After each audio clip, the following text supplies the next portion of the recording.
What I've done with this container here is I've draped over a bit of black plastic just to make sure that it's as dark as possible inside the bin. And I open it an inch just to get some airflow through there. Otherwise, if it's completely shut, I just don't think there's enough airflow for them. I want to just allow a bit more airflow.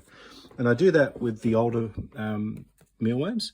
So you can see that I just leave them open just a little bit, just to get some airflow, so it doesn't get the moisture doesn't build up too much in there. And once you've got your mature mealworms, as I showed in the previous video, the key is to make your mealworm farm as strong as possible.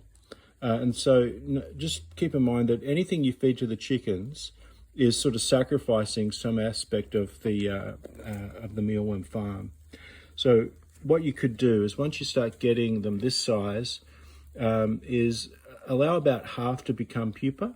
So you're keeping the life cycle going, and the other half you could feed to your chickens. So you're keeping the life cycle strong, because what will happen if you feed too many mealworms to your chickens and you don't have enough pupa, then eventually you're not going to have enough beetles, which means you're not going to have enough eggs, and then that's going to slowly filter through your system.